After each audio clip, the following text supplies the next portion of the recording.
La noche en que mi madre me pidió 50.000 euros para la boda de mi hermano, yo estaba sentada frente a ella en la cocina de la casa donde había crecido, en Toledo, mirando una carpeta azul que había llevado desde Madrid. Dentro estaban las cuentas que demostraban cuánto dinero había enviado a mi familia durante los últimos 8 años. No pensaba enseñárselas a nadie aquella noche. Hasta ese momento, todavía creía que una conversación tranquila podía arreglarlo todo. Mi madre dejó la taza sobre la mesa y dijo: Lucía, no estamos hablando de un capricho. Es la boda de tu hermano. Yo tenía 42 años y llevaba casi 2 décadas trabajando como analista financiera en Madrid. Mi sueldo era bueno, pero mi familia había aprendido a verlo como si fuera un fondo común al que cualquiera podía recurrir. Había pagado parte de la reforma del tejado de mis padres, varias facturas médicas de mi padre, la matrícula universitaria de Álvaro y hasta el coche que mi hermano necesitaba cuando empezó a trabajar. Nunca había llevado una cuenta exacta de todo aquello. Cada vez que alguien me pedía ayuda, yo hacía una transferencia y seguía con mi vida. En mi cabeza eso era lo que significaba cuidar de los tuyos. Pero aquella noche mi madre no me estaba pidiendo ayuda. Me estaba presentando una factura. Son 50.000 euros, repitió. Sofía y Álvaro quieren una boda como la que merece nuestra familia. Miré a mi hermano. Estaba sentado junto a su prometida, con las manos cruzadas sobre las rodillas. Álvaro tenía 35 años, y hasta hacía poco, yo habría dicho que era una de las personas que más quería en el mundo. Sofía Navarro tenía 32. Era elegante, segura de sí misma, y sabía entrar en una habitación haciendo que todos la miraran. Cuando la conocí, pensé que mi hermano había tenido suerte. Aquella noche ella sonrió y dijo: Lucía, sabemos que para ti 50.000 no es imposible. No respondí inmediatamente. Mateo, mi marido, estaba a mi lado. Tenía 45 años y había trabajado durante años como fiscal especializado en delitos económicos antes de dejar la carrera pública. Conocía demasiado bien la manera en que una persona puede acostumbrarse a justificar pequeñas irregularidades hasta que un día descubre que está metida en algo mucho más grande. Me miró, pero no dijo nada. Yo respiré y pregunté: ¿por qué tengo que pagar yo la boda?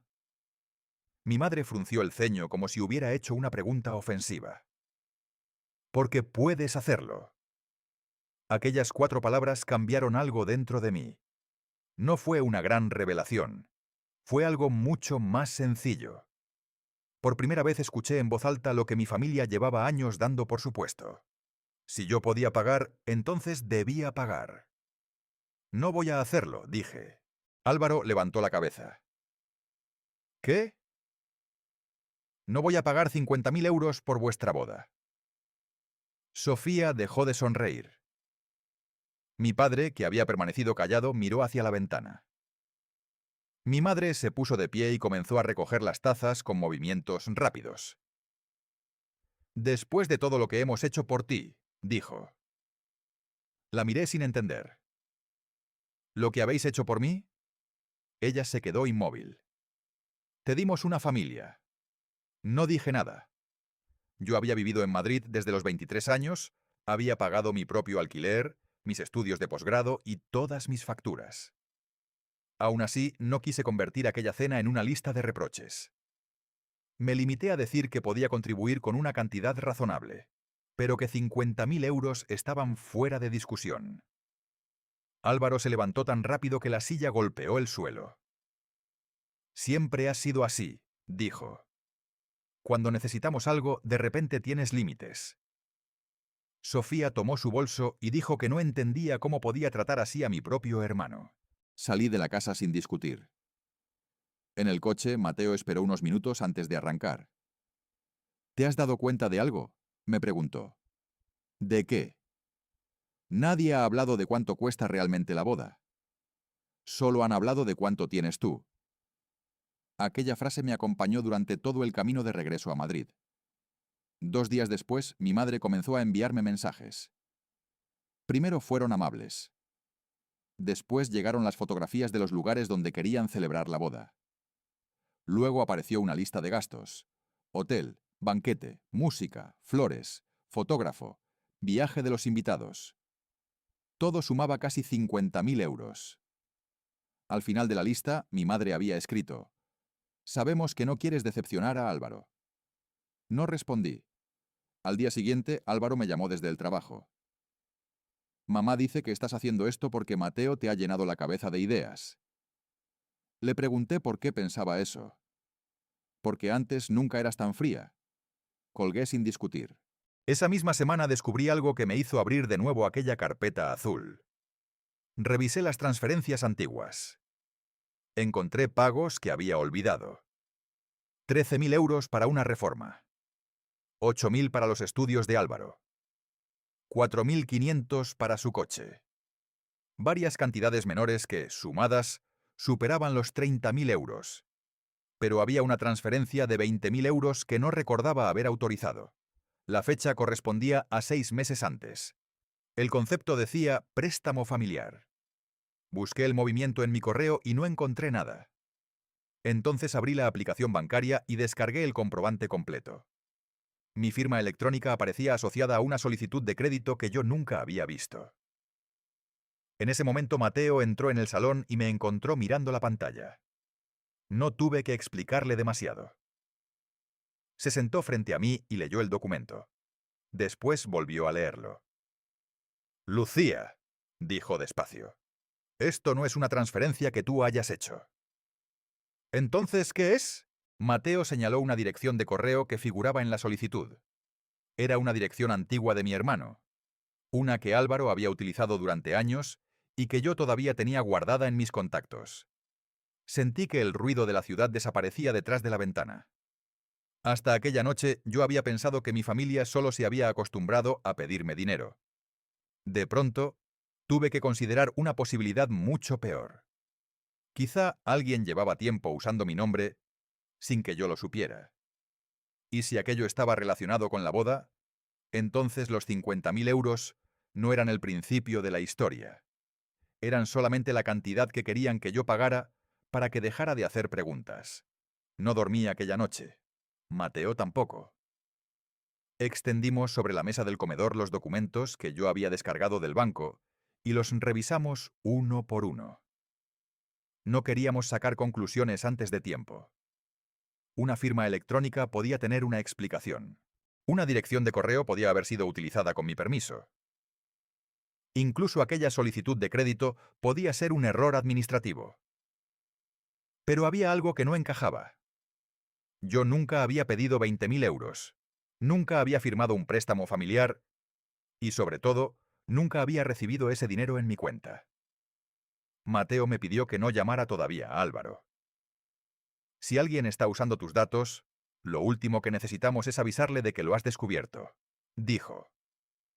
A la mañana siguiente llamé al banco. Después de verificar mi identidad, la empleada me confirmó que el préstamo figuraba a mi nombre. Le pregunté dónde habían enviado los fondos. Hubo unos segundos de silencio. «A una cuenta distinta de la suya», respondió. Sentí que se me enfriaban las manos. «¿Puede decirme el titular?». La empleada no podía darme toda la información por teléfono, pero sí me indicó que la cuenta receptora pertenecía a una sociedad. Me dio el nombre: Valdés Gestión Patrimonial S.L. Mi apellido estaba allí, pero yo no tenía ninguna empresa. Busqué el nombre en Internet. La sociedad estaba registrada en Madrid y aparecía vinculada a servicios de asesoramiento inmobiliario. Lo extraño era que uno de los administradores figuraba como Álvaro Valdés. Mi hermano. Cerré el portátil y miré a Mateo. Durante unos segundos, ninguno habló. Después llamé a mi madre. Ella respondió con un tono frío. «¿Ya has cambiado de opinión sobre la boda?». No mencioné el préstamo. Le pregunté simplemente si Álvaro tenía una empresa. «Claro», respondió. «Está intentando montar algo por su cuenta». «¿Y por qué nunca me lo contasteis?». Hubo una pausa demasiado larga. «Porque siempre haces demasiadas preguntas». Aquella frase me hizo entender que la conversación no iba a ninguna parte. Colgué. Esa tarde pedí al banco que bloqueara cualquier nueva solicitud asociada a mis datos y que iniciara una investigación formal. También cambié todas mis contraseñas, activé una nueva autenticación y revisé mis cuentas de inversión. No encontré más movimientos extraños, pero descubrí algo que me preocupó todavía más. En un archivo antiguo de mi correo había una cadena de mensajes de Álvaro de hacía casi un año. Me había pedido una copia de mi documento de identidad porque, según él, necesitaba demostrar que yo era beneficiaria de una propiedad familiar. Yo se la había enviado sin pensarlo demasiado. En aquel momento no había visto nada extraño. Ahora aquella copia podía explicar muchas cosas. Mateo me aconsejó presentar una denuncia por posible suplantación de identidad, aunque todavía no acusáramos a nadie directamente. Lo hice al día siguiente. La policía tomó nota de los documentos y me recomendó conservar cualquier comunicación relacionada con el préstamo o con la empresa. Salí de allí con una carpeta y una sensación desagradable. Por primera vez, había tenido que protegerme de alguien de mi propia familia. Esa misma noche Álvaro apareció en mi apartamento sin avisar. Cuando abrí la puerta, estaba solo. «Tenemos que hablar», dijo. Lo dejé entrar. Se sentó en el sofá y durante un rato no dijo nada. Después me preguntó si había hablado con el banco. No le contesté. «Lucía, no conviertas esto en un problema», dijo. «¿Qué problema?» Bajó la mirada. «Lo de la empresa». Aquella respuesta fue suficiente para mí. «¿Qué empresa?» Álvaro se pasó una mano por la cara. La sociedad se creó para una oportunidad inmobiliaria. Necesitábamos financiación. ¿Y por qué aparece mi nombre en un préstamo? Porque necesitábamos solvencia. Lo miré fijamente. Usaste mis datos. No es como estás pensando. Entonces explícame cómo es. Se levantó y empezó a caminar por el salón. Me dijo que había pensado devolverme el dinero, que todo estaba controlado y que el préstamo solo era temporal. Pregunté quién había preparado los documentos. No quiso responder. Pregunté dónde estaba el dinero. Dijo que se había utilizado para una operación que todavía no había terminado. Entonces mencioné el nombre de la empresa receptora y vi cómo cambiaba su expresión. «Mateo te está metiendo miedo», dijo. «No, estoy intentando entender por qué tengo una deuda que nunca pedí». Álvaro se quedó callado. Antes de marcharse me pidió que no presentara ninguna denuncia. «Si esto sale ahora, la operación se cae y perderé todo». Esa frase me hizo comprender algo que hasta entonces no había querido aceptar. No estaba preocupado por mí. Estaba preocupado porque yo podía detener el negocio. Cuando cerré la puerta, encontré un mensaje de Sofía. Decía: «No sabes lo que estás haciendo. Hay personas que van a perder mucho por tu egoísmo». Le mostré el teléfono a Mateo. Él no respondió. Solo me pidió que guardara una copia. Durante los días siguientes, mi familia dejó de hablarme como antes. Mi madre me llamó para decirme que mi padre estaba decepcionado. Mi tía me escribió que toda la familia sabía que yo tenía dinero y que era injusto que ahora quisiera comportarme como una desconocida. Incluso una prima con la que apenas hablaba me envió un mensaje diciendo que la boda ya estaba reservada y que yo debía cumplir mi palabra, aunque yo jamás había prometido pagarla. Entonces apareció el segundo dato que no esperaba. El banco me comunicó que la investigación había encontrado otros documentos relacionados con mi identidad. No eran nuevos préstamos, sino garantías presentadas como respaldo para una operación inmobiliaria. Una de las propiedades mencionadas estaba en Toledo. Era la casa de mis padres. Sentí que se me cerraba el estómago. Llamé inmediatamente a mi madre. Esta vez no contestó. Llamé a mi padre. Tampoco. Entonces busqué el registro público de la propiedad y solicité la información que legalmente podía obtener como parte interesada en aquel asunto. Cuando vi el documento tuve que sentarme. La casa donde había pasado mi infancia no estaba a mi nombre, pero aparecía vinculada como garantía de una operación de la empresa de Álvaro. Y debajo figuraba una firma que yo conocía demasiado bien. Era la de mi padre. Mateo tomó el documento, lo leyó lentamente y después me preguntó algo que no había querido escuchar desde el principio. ¿Estás segura de que tu familia sabía lo que estaba haciendo? Miré la pantalla y recordé todas las veces que mi madre me había pedido dinero para arreglar aquella casa. Por primera vez pensé que quizá las reformas que yo había pagado no habían sido simplemente para ayudar a mis padres. Quizá alguien había estado preparando aquel patrimonio para algo mucho más grande. Y justo cuando intentaba ordenar esa idea, mi teléfono volvió a sonar. Era mi madre. Su voz era apenas un susurro. Lucía, ven a Toledo mañana. Hay algo que tienes que saber antes de que sea demasiado tarde. Llegué a Toledo a media mañana y aparqué 2 calles antes de la casa de mis padres. Mi madre había insistido en que fuera sola, pero no le hice caso. Mateo me acompañó y se quedó en el coche mientras yo entraba. No quería que la conversación se convirtiera en una discusión delante de él, aunque en realidad ya no sabía qué podía esperar de mi propia familia. Mi madre abrió la puerta y me hizo pasar sin saludarme. La casa estaba igual que siempre, con las mismas fotografías en las paredes y el mismo reloj antiguo sobre la chimenea. Sin embargo, aquel lugar que durante años había representado seguridad, ahora me parecía extraño. Mi padre estaba sentado en la mesa del comedor. Tenía delante una carpeta marrón. «Cierra la puerta», me dijo. Lo hice. Mi madre se sentó a su lado y durante unos segundos ninguno habló. Finalmente mi padre empujó la carpeta hacia mí. Álvaro nos dijo que era una operación segura.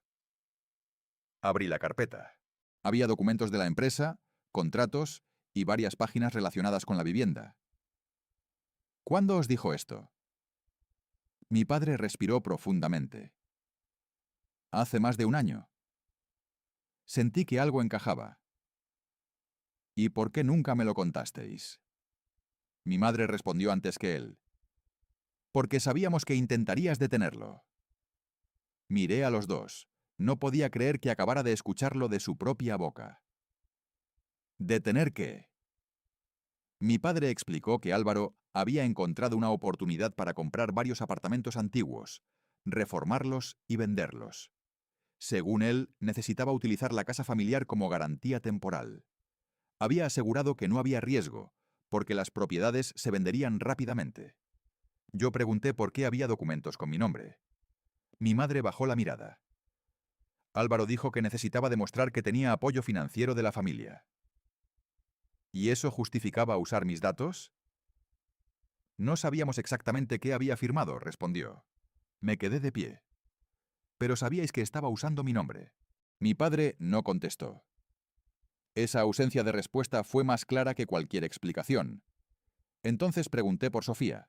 Mi madre levantó la cabeza. Ella conoce parte del negocio. ¿Parte? Trabajó en una inmobiliaria antes de conocer a Álvaro. Le ayudó con algunos contactos. Sentí que la imagen que tenía de ellos se deshacía poco a poco. Hasta entonces había pensado que Álvaro era un hombre irresponsable, que había tomado malas decisiones. Ahora empezaba a entender que llevaba tiempo construyendo una red de personas que necesitaban que yo siguiera siendo la persona que pagaba cuando algo salía mal. Le pregunté a mi padre si había recibido dinero de la empresa. Tardó demasiado en responder. Unos 15.000 euros. Mi madre añadió, era para terminar la reforma. Recordé que yo había pagado casi 18.000 euros por aquella misma reforma. Entonces, ¿para qué necesitabais mi dinero? Mi padre miró al suelo. Álvaro dijo que necesitábamos liquidez. Saqué de mi bolso las copias de las transferencias. Las puse sobre la mesa. Aquí están mis pagos. Y aquí está el dinero que él os entregó. Quiero saber qué ocurrió. Mi madre empezó a llorar en silencio. No la consolaba. No porque quisiera castigarla, sino porque por primera vez necesitaba escuchar la verdad sin que nadie cambiara el tema para hacerme sentir culpable. Mi padre finalmente admitió que Álvaro había tenido problemas financieros antes de crear la empresa. Había acumulado deudas personales y necesitaba dinero para cerrar acuerdos con varios inversores. Sofía le había presentado a una persona que podía conseguir financiación rápida. El problema era que esa financiación exigía garantías. ¿Quién era esa persona?, pregunté. Mi padre dijo un nombre que no conocía. Mateo, al escuchar después la historia, reconoció inmediatamente el nombre. Había aparecido años atrás en una investigación relacionada con empresas que utilizaban operaciones inmobiliarias para ocultar deudas y trasladar riesgos a terceros. Eso no significaba que estuviera cometiendo un delito ahora, pero sí justificaba revisar todo con cuidado. Cuando salí de la casa, Mateo estaba esperando. Le conté lo ocurrido. Él no quiso entrar a buscar a nadie ni enfrentarse a Álvaro. Me dijo que la mejor forma de protegerme era mantener todo dentro de canales legales. Aquella tarde reunimos los documentos y contactamos con un abogado independiente especializado en derecho mercantil y financiero. Le entregamos las pruebas sin exagerar nada.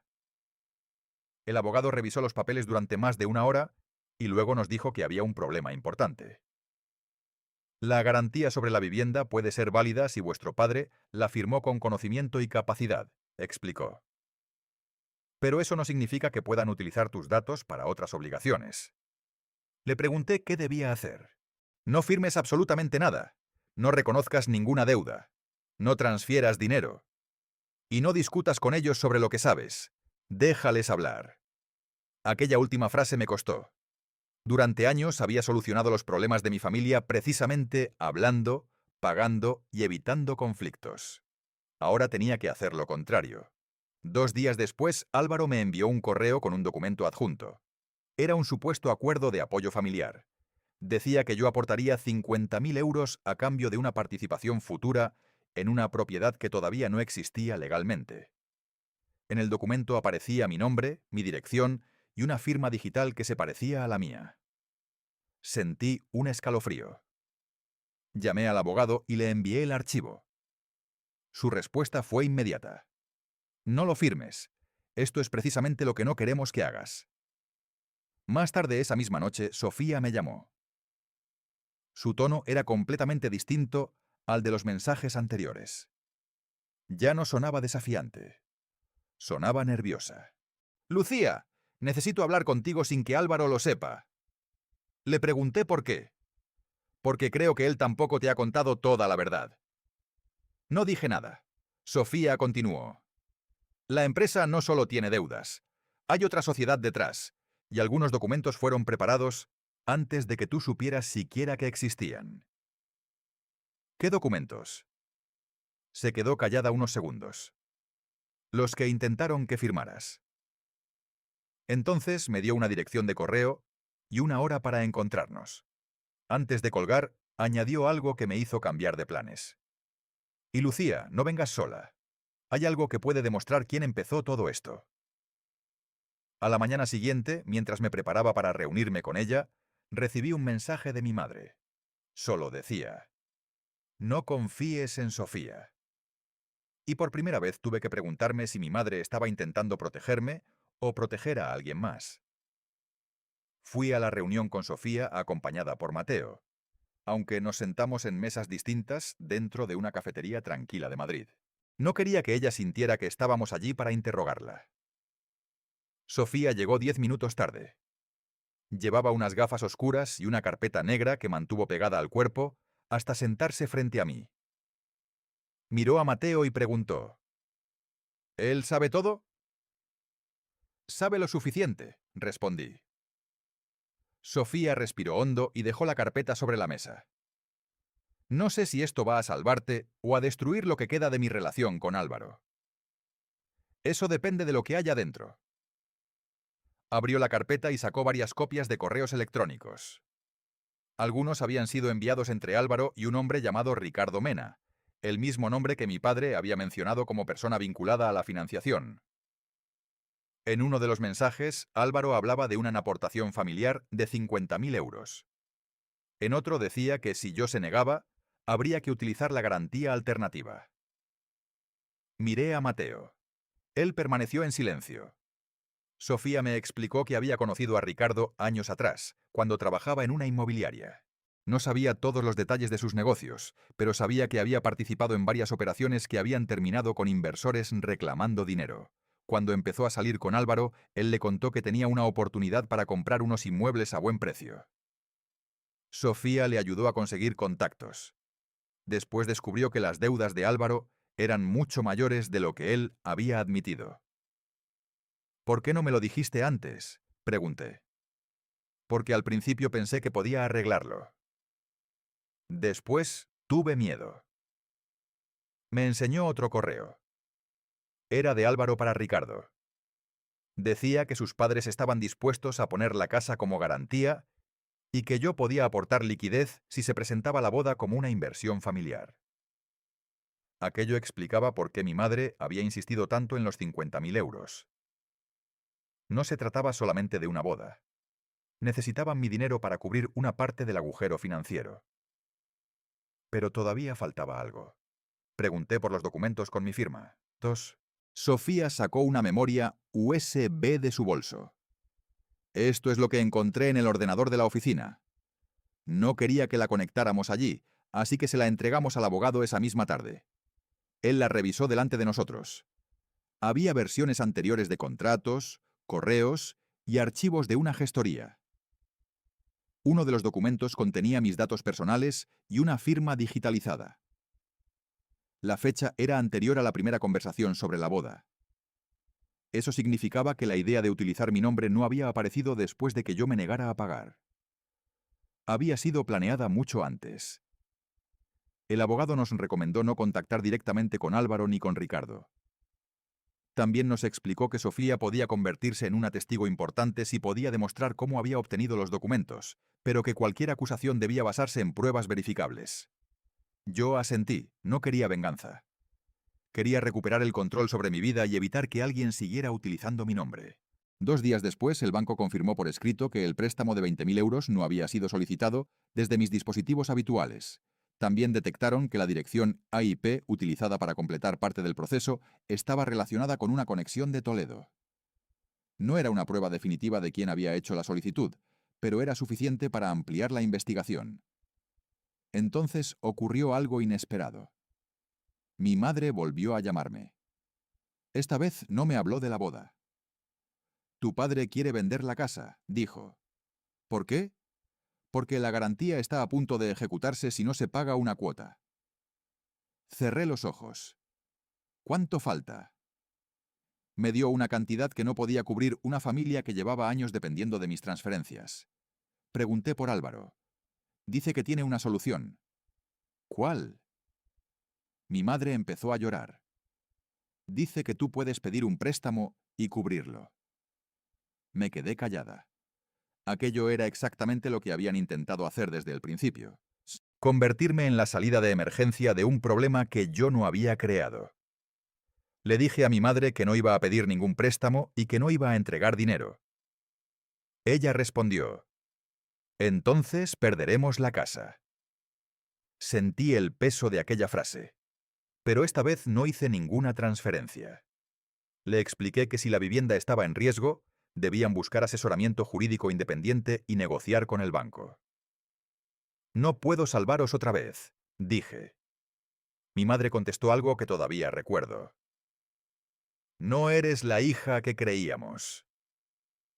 Yo miré el teléfono durante unos segundos antes de responder.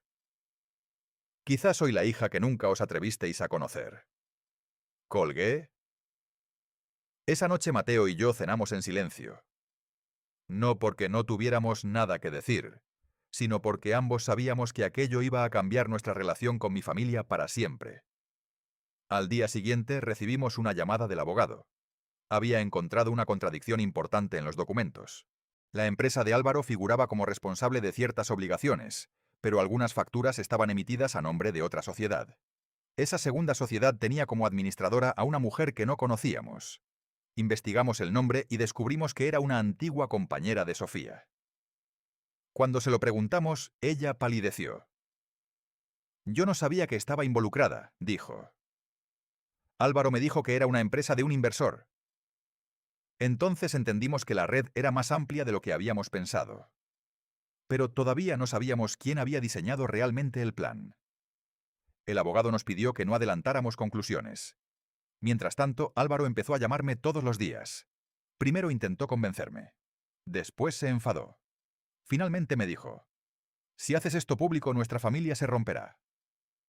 Le respondí, «La familia ya está rota. Lo único que estoy intentando evitar es que me obliguéis a pagar por ella». No volvió a llamarme durante 3 días. Al cuarto recibí una carta certificada. Era una citación para una reunión extraordinaria relacionada con la sociedad de Álvaro. El documento decía que yo aparecía como posible inversora y que mi presencia era necesaria para formalizar una reestructuración financiera. Yo nunca había sido inversora. Nunca había aceptado participar en aquella empresa. Llamé al abogado inmediatamente. Él leyó la carta y dijo algo que me dejó inmóvil. Lucía, esto significa que alguien está intentando crear un registro donde parezca que tú conocías la operación y aceptabas formar parte de ella. Pregunté qué podíamos hacer. Podemos responder legalmente, pero antes quiero que hagas algo más. ¿Qué? Quiero que revisemos todos los documentos que tu familia ha firmado durante los últimos 2 años. Porque si intentaron convertirte en inversora, quizá también intentaron convertirte en responsable de algo que todavía no hemos encontrado. Esa misma noche abrí una caja que llevaba años guardada en el armario de mis padres. Dentro estaban documentos antiguos de la familia que mi madre me había entregado meses atrás para ponerlos a salvo. Entre ellos encontré una escritura, varias pólizas y una carpeta que nunca había visto. En la primera página aparecía mi nombre. En la segunda, el de Álvaro. Y en la tercera había una firma que no pertenecía a ninguno de los dos. Mateo la reconoció inmediatamente. Lucía, dijo. Creo que acabamos de encontrar quién estuvo moviendo los hilos desde el principio. La firma pertenecía a una mujer llamada Elena Rojas, una asesora que había trabajado durante años con mi padre y que aparecía relacionada con la segunda sociedad. Yo no la conocía personalmente, pero su nombre estaba en varios documentos que mi madre había guardado en aquella caja. Mateo y yo llevamos todo al abogado al día siguiente. Él no hizo comentarios mientras revisaba las páginas. Solo levantó la vista cuando llegó a un poder firmado casi 2 años antes. Esto es importante, dijo. El documento autorizaba a una persona a realizar determinadas gestiones relacionadas con una propiedad familiar. El problema era que mi nombre aparecía como otorgante. Yo nunca había firmado aquello. Revisamos la fecha. Ese día yo estaba en Barcelona por trabajo. Recordaba perfectamente el viaje porque había tenido una presentación frente a varios directivos. Busqué en mi correo la reserva del hotel y encontré el comprobante. También tenía mensajes de mis compañeros de aquella noche. No podía demostrar por sí solo quién había falsificado el documento, pero sí demostraba que yo no había estado en Toledo para firmarlo ante el supuesto testigo. El abogado hizo una copia y nos dijo que no debíamos tocar el original. Después me preguntó algo que me sorprendió. ¿Quién tenía acceso a tus documentos personales en aquella época? Pensé en mis padres, en Álvaro y en Sofía. Recordé que meses antes mi madre me había pedido que dejara una carpeta con copias de mi DNI y de varios documentos bancarios en la casa familiar porque quería tener todo organizado. En aquel momento me pareció normal. Ahora esa decisión me parecía ingenua. Cuando se lo conté al abogado, me dijo que no me castigara por haber confiado. La responsabilidad es de quien utiliza esa confianza para hacer algo que no debe. Aquella frase me ayudó a mantener la cabeza fría. No quería convertir cada recuerdo de mi infancia en una sospecha. Necesitaba separar lo que sabía de lo que imaginaba. Durante los días siguientes, el abogado presentó las objeciones correspondientes ante las entidades implicadas y comunicó formalmente que yo no reconocía aquellas firmas ni ninguna obligación relacionada con la empresa de Álvaro. El banco congeló temporalmente cualquier nueva operación basada en mi identidad mientras continuaba la investigación. También recibimos una respuesta de la sociedad que figuraba en los documentos. Afirmaban que yo había participado voluntariamente en una operación de inversión familiar. Era una mentira, pero estaba escrita con tanta seguridad que durante unos segundos sentí que intentaban hacerme dudar de mi propia memoria. Mateo tomó el documento y señaló una fecha. Mira esto. El contrato decía que yo había mantenido una reunión presencial con Elena Rojas en Madrid un martes por la mañana. Yo estaba trabajando en la oficina ese día. Mi empresa conservaba el registro de acceso al edificio y mi agenda mostraba una reunión interna que había durado hasta el mediodía. El abogado solicitó esos registros. Por primera vez sentí que las pruebas empezaban a hablar por mí. No tenía que gritar, amenazar ni convencer a nadie. Solo tenía que conservar los documentos y dejar que cada contradicción apareciera donde correspondía. Mientras tanto, la boda seguía adelante. Mi madre continuaba hablando con familiares y diciendo que yo había abandonado a Álvaro en el peor momento. Una tía me llamó para decirme que era vergonzoso que una mujer con mi sueldo no quisiera ayudar a su propio hermano. Le pregunté si sabía por qué necesitaban realmente el dinero. Se quedó callada. Después respondió: «No quiero meterme». «Entonces no me juzgues por algo que no conoces», le dije. Fue la última conversación que tuvimos durante meses. Álvaro, en cambio, cambió de estrategia. Dejó de pedirme dinero y empezó a pedirme una reunión. Acepté únicamente porque el abogado consideró conveniente escuchar qué pretendía. Nos encontramos en una sala de reuniones de su empresa, con Mateo y mi abogado presentes.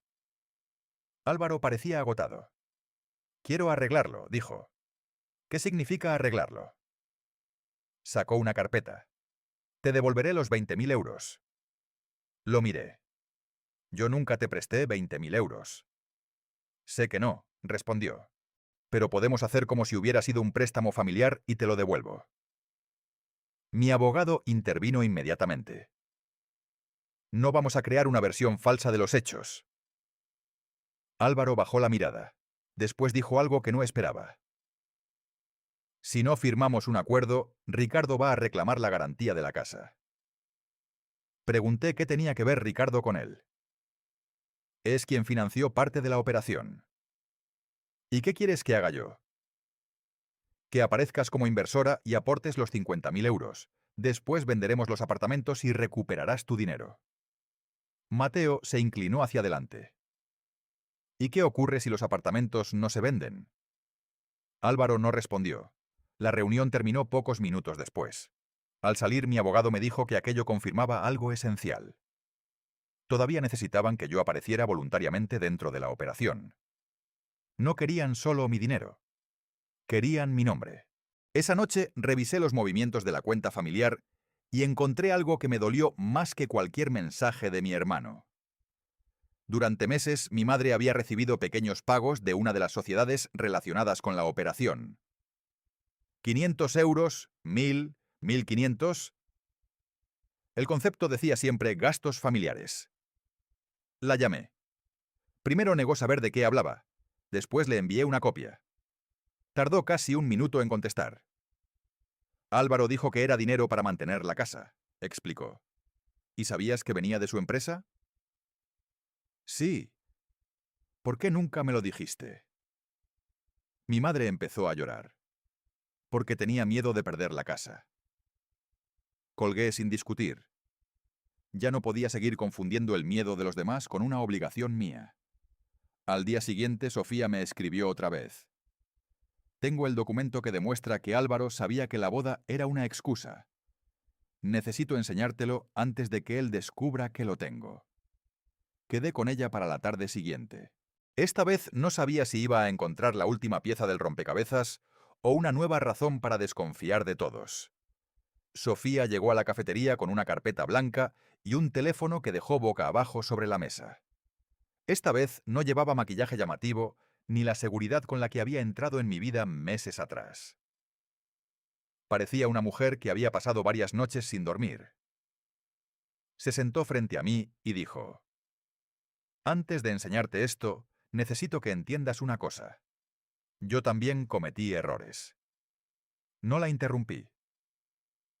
Cuando conocí a Álvaro, él me dijo que tenía una familia con propiedades, que su hermana trabajaba en Madrid y que algún día heredaría una parte importante del patrimonio. Yo pensé que estaba construyendo un futuro estable. La miré sin responder. «Después descubrí las deudas», continuó. «Al principio creí que eran temporales. Luego conocí a Ricardo y entendí que Álvaro estaba intentando conseguir dinero de cualquier manera. Le pregunté por qué había seguido con él. Porque ya estaba dentro, y cada vez que intentaba salir me decía que si lo abandonaba perdería todo». Abrió la carpeta. El primer documento era un correo enviado por Álvaro a Elena Rojas varios meses antes de que anunciara la boda. En él decía que yo tenía suficiente liquidez para cubrir una operación, y que si se presentaba el asunto como una ayuda para la boda, sería más fácil convencerme. Debajo había una respuesta de Elena. La boda funciona como presión emocional, pero debemos conseguir que firme el acuerdo antes de que consulte a un abogado. Sentí que la garganta se me cerraba. No por el dinero. Por la claridad con la que habían hablado de mí como si yo fuera una cuenta bancaria. Sofía sacó otro documento. Era una hoja con varias cantidades. Había una cifra de 50.000 euros junto a mi nombre. Debajo aparecía una frase. Objetivo mínimo. En otra columna estaban las deudas de Álvaro y las obligaciones de las sociedades relacionadas con la operación. El total superaba los 120.000 euros. Me quedé mirando los números. ¿Cuándo prepararon esto? Antes de que te pidieran pagar la boda. Aquello significaba que la exigencia de 50.000 euros no había sido improvisada. Habían calculado cuánto necesitaban y después habían construido una historia familiar alrededor de esa cifra. Le pregunté a Sofía si sabía quién había preparado el documento. Elena. ¿Y quién le dio la información sobre mis ingresos? Sofía bajó la mirada. Álvaro. Pregunté entonces por mi madre. Ella tardó en responder. No sé cuánto sabía. Me mostró un último mensaje. Era de Álvaro a Sofía. Decía: mamá se encargará de que Lucía no se eche atrás. Cerré la carpeta. Durante unos segundos solo escuché el ruido de las tazas y las conversaciones de otras personas. Había pasado semanas intentando descubrir quién estaba detrás de todo aquello. Pero ahora comprendía que no había una sola persona responsable. Álvaro había creado el plan. Elena había preparado documentos y mi madre había ejercido presión emocional. Mi padre había puesto la casa como garantía. Sofía había participado al principio y después había decidido hablar. Cada uno había tomado sus propias decisiones. Eso era más difícil de aceptar que imaginar a un único culpable. Esa misma tarde llevé los documentos al abogado. Él confirmó que eran relevantes, pero insistió en que no debíamos utilizarlos para amenazar a nadie. Los entregaremos a las autoridades y a las entidades correspondientes. Que cada persona responda por lo que haya hecho. Yo asentí. Después hicimos algo que durante años me habría parecido impensable. Dejamos de pagar. No solo la boda, también las pequeñas cantidades mensuales que enviaba a mis padres para gastos de la casa. No lo hice para castigarles. Lo hice porque necesitaba saber qué ocurría cuando mi dinero dejaba de cubrir cada problema. Durante las primeras semanas recibí llamadas constantes. Mi madre decía que había facturas pendientes. Mi padre decía que el banco estaba presionando. Álvaro decía que todo podía solucionarse si yo colaboraba. Yo repetía la misma frase. Hablad con el abogado. Al principio me sentía culpable cada vez que colgaba. Luego empecé a notar algo. Los problemas que durante años parecían urgentes ya no eran míos. Eran problemas de adultos que tenían que tomar decisiones. Una semana después recibimos una comunicación oficial relacionada con la investigación. Habían detectado inconsistencias entre varias firmas y documentos presentados por la empresa. No podía conocer todos los detalles mientras el proceso estuviera abierto. Pero mi abogado me explicó que mi denuncia había permitido comparar los documentos con registros bancarios y electrónicos que antes nadie había revisado. Entonces ocurrió el giro que no esperaba. Mi padre decidió colaborar. Me llamó una tarde y dijo: quiero contarte todo antes de que lo descubras por otra persona. Fui a verlo acompañada por Mateo. Mi padre nos confesó que había firmado la garantía de la casa porque Álvaro le había asegurado que yo cubriría la deuda si surgía algún problema. Me dijo que tú estabas de acuerdo, explicó. Lo miré y le pregunté por qué nunca me lo había preguntado. Porque sabía que te enfadarías. Esa respuesta me dolió más que cualquier otra. Mi padre no había sido engañado por completo. Había elegido no preguntarme porque sabía que yo podía decir que no. Nos entregó entonces una copia de una conversación con Álvaro en la que mi hermano hablaba claramente de la boda como una forma de conseguir dinero. Aquello completaba una parte importante de la historia, pero todavía faltaba la persona que había preparado los documentos. Elena Rojas fue citada para explicar su participación. Según nuestro abogado, ella había trabajado con varias sociedades vinculadas a Ricardo y podía conocer el origen de algunos contratos. La situación de Álvaro se complicó rápidamente. La boda fue cancelada. Sofía se marchó del apartamento que compartían y empezó a colaborar con la investigación dentro de los límites que le permitía la ley. Mi madre dejó de llamarme durante casi un mes. Yo pensé que quizá aquello sería el final, pero una tarde recibí un sobre certificado. Dentro había una convocatoria para una reunión familiar. No entendía por qué mi madre quería reunirnos a todos cuando ya existían abogados e investigaciones. En la última página había una frase escrita a mano. Lucía, si quieres saber por qué empezó todo, tienes que venir a casa el sábado. Mateo leyó el papel y me preguntó si quería ir. Lo pensé durante mucho tiempo. Finalmente respondí, sí. Pero esta vez no voy para convencer a nadie. Y por primera vez desde que comenzó aquella pesadilla, supe exactamente qué quería hacer. Escuchar la verdad delante de todos y dejar que cada uno asumiera las consecuencias de sus propias decisiones. El sábado regresé a Toledo con Mateo. Cuando llegamos a la casa de mis padres, vi 3 coches aparcados frente a la puerta. Mi madre había invitado a mi padre, a Álvaro, a Sofía y a Elena Rojas.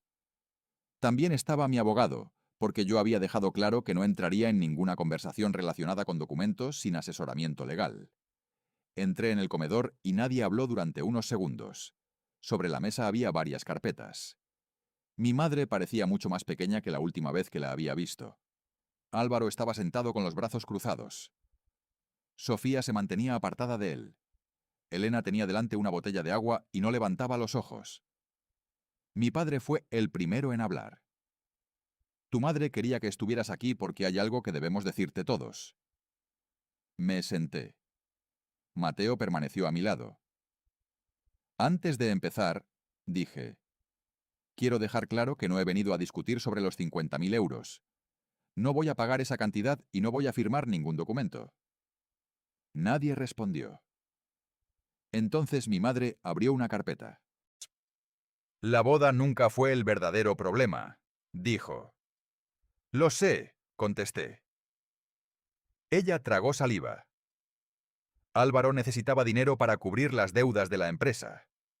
Cuando nos dijo que quería casarse, Elena nos explicó que una boda grande podía darte una razón para aportar dinero sin hacer demasiadas preguntas. Miré a mi hermano. Él no negó nada. Mi madre continuó. Al principio pensé que solo sería un préstamo. Creí que después vendería los apartamentos y todo volvería a la normalidad. ¿Y cuándo supiste que habían usado mis datos?, pregunté. Mi madre bajó la cabeza. Cuando ya era demasiado tarde. No levanté la voz. No era demasiado tarde para llamarme. Ella cerró los ojos. Tenía miedo de perder la casa. Mi padre intervino. Yo también. Miré a los dos. Durante años había pensado que mis padres me protegían. Ahora entendía que cuando tuvieron que elegir entre enfrentarse a Álvaro o mantener la apariencia de que todo estaba bajo control, eligieron el silencio. Álvaro finalmente habló. Yo iba a devolverte todo. ¿Cuándo? Cuando vendiéramos los apartamentos. ¿Y qué pasaba si no se vendían? No respondió. Mi abogado colocó entonces sobre la mesa las copias de los documentos que demostraban que yo no había participado en la operación. También mostró los registros que cuestionaban las firmas y las fechas. Elena permaneció callada hasta que mi abogado le preguntó directamente por algunos contratos. Ella negó haber falsificado mi firma. Dijo que había recibido los documentos de Álvaro y que asumió que eran correctos. Después mostró un correo que demostraba que Álvaro le había enviado una copia de mi identificación y le había pedido preparar los documentos, como si la aportación familiar ya estuviera acordada. Álvaro se levantó. Eso no significa que quisiera estafarla. Mi abogado respondió con calma. Significa que usted pidió preparar documentos basados en una autorización que no existía. Álvaro volvió a sentarse. Sofía tomó entonces la palabra. Yo también tengo algo que decir. Sacó su teléfono y mostró una conversación con Álvaro de semanas antes de que me pidieran el dinero. En ella, él decía que, si yo aceptaba pagar, podrían cancelar varias deudas y mantener la casa de los padres fuera de cualquier problema. Mi madre comenzó a llorar. Yo no aparté la mirada de la pantalla. Durante mucho tiempo había imaginado que mi familia me pedía ayuda porque no sabía administrar sus problemas. Ahora veía algo diferente. Habían construido un sistema en el que mi capacidad para ganar dinero se había convertido en una obligación. Si yo decía que sí, todos respiraban. Si decía que no, yo era egoísta. Mi padre se levantó y me pidió perdón. No lo abracé, tampoco me aparté.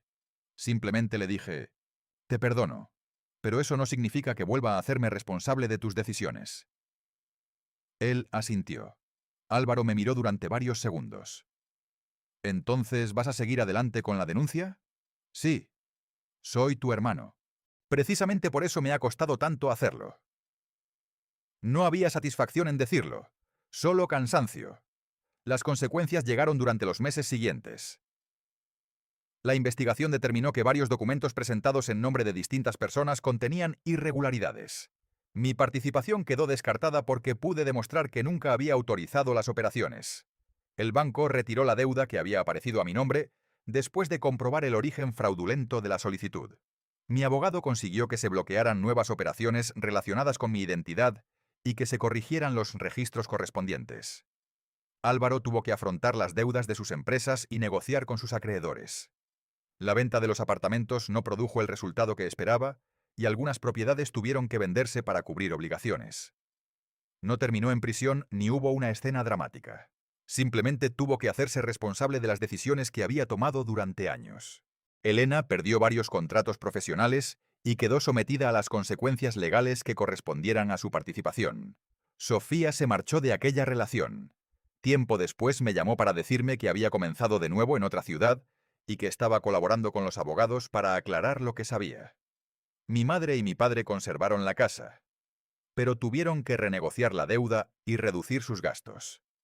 Por primera vez tuvieron que vivir sin esperar una transferencia mensual de Madrid. No fue fácil. Durante meses apenas hablamos. Después empezamos a vernos algunas veces, pero bajo condiciones diferentes. Ya no llegaba con una lista de facturas. Ya no me pedían dinero en nombre de la familia. Y yo dejé de sentir que cada llamada de mi madre significaba que había aparecido un nuevo problema que debía resolver.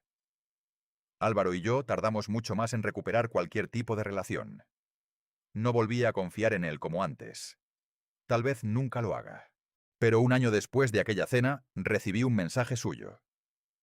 No pedía dinero. Decía simplemente, sé que no tengo derecho a pedirte nada. Solo quería decirte que estoy trabajando para arreglar mis deudas y que entiendo por qué hiciste lo que hiciste. Leí el mensaje varias veces antes de responder. Escribí, espero que lo consigas. Nada más.